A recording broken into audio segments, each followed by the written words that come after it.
Assalamualaikum semuanya. Sebelum kita memasuki video kali ini, alangkah baiknya kita perkenalan terlebih dahulu. Perkenalkan, nama saya Dwidi Nefara Diva. Saya jurusan Komunikasi Penyiaran Islam, Fakultas Dakwah dan Komunikasi semester 4. Saya sedang kuliah di Universitas Islam Negeri Sumatera Utara. Dalam video kali ini, kita akan membahas tentang komunikasi yang efektif dalam meningkatkan kualitas hidup dengan Bapak dosen pengampu Muhammad Iqbal Abdul LCM. Langsung saja kita ke materinya tentang komunikasi yang efektif dalam meningkatkan kualitas hidup. Komunikasi Islam dalam meningkatkan kualitas hidup merujuk kepada penerapan nilai-nilai dan prinsip-prinsip komunikasi yang diajarkan dalam Islam untuk mencapai kebutuhan yang lebih baik dan harmonis. Kualitas hidup masyarakat meliputi aspek fisik, sosial, ekonomi, dan psikologis. Kualitas hidup masyarakat sangat penting karena mempengaruhi kesejahteraan dan kebahagiaan masyarakat. Adapun hadis tentang komunikasi yang efektif dalam meningkatkan kualitas hidup ialah sebagai berikut. Di mana menurut Abdurrahman mengatakan bahwa Rasulullah SAW bersabda, "Berlaku jujurlah kalian, karena sesungguhnya kejujuran itu mengantarkan kalian kepada kebaikan, sedangkan kebaikan mengantarkan kalian ke surga.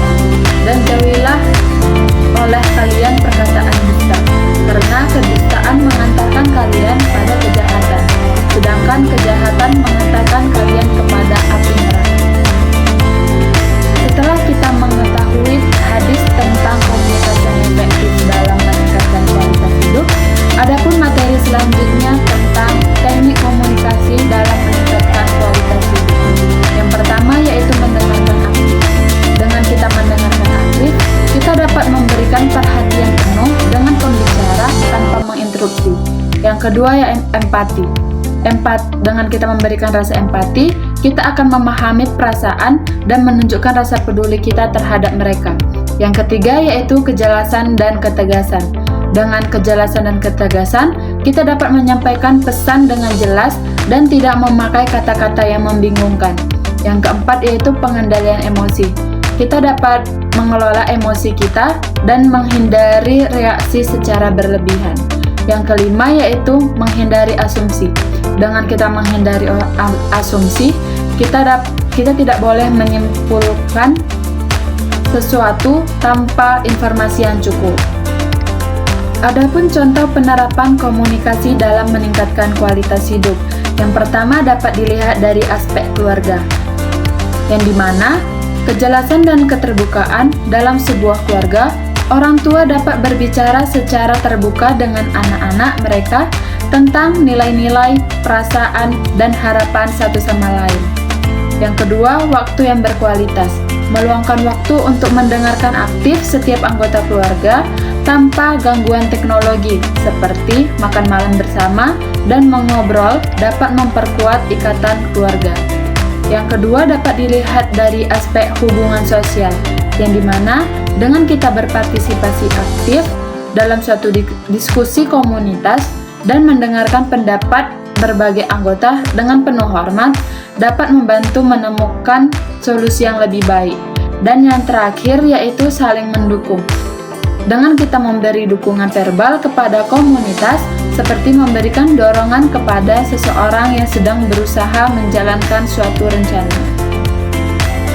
Nah, adapun kesimpulan dari komunikasi yang efektif dalam meningkatkan kualitas hidup, yang pertama yaitu meningkatkan pemahaman, yang dimana dengan meningkatkan pemahaman, komunikasi yang efektif membantu meningkatkan pemahaman antara yang terlibat, sehingga masalah dapat diidentifikasi dan diatasi dengan lebih efektif. Yang kedua yaitu meningkatkan keterampilan. Dengan kita meningkatkan keterampilan, komunikasi yang efektif membantu meningkatkan keterampilan komunikasi, yang pada gilirannya dapat meningkatkan kualitas hidup. Dan yang terakhir yaitu meningkatkan kepuasan. Dengan meningkatkan kepuasan, Komunikasi yang efektif dapat membantu meningkatkan kepuasan dan keberhasilan dalam hidup, sehingga mereka dapat lebih bahagia dan memiliki kualitas hidup yang lebih baik.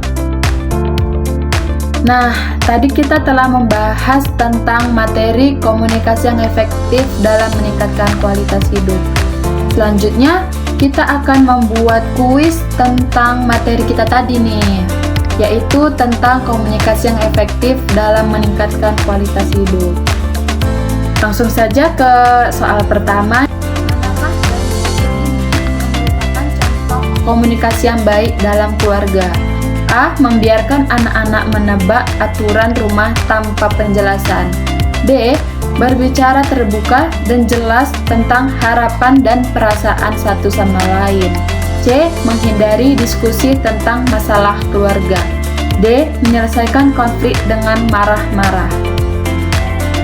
Jawabannya yaitu B. Berbicara terbuka dan jelas tentang harapan dan perasaan satu sama lain. Selanjutnya, yang kedua, apa manfaat utama dari mendengarkan aktif dalam komunikasi? A. Membuat pembicara merasa dihargai dan dipahami.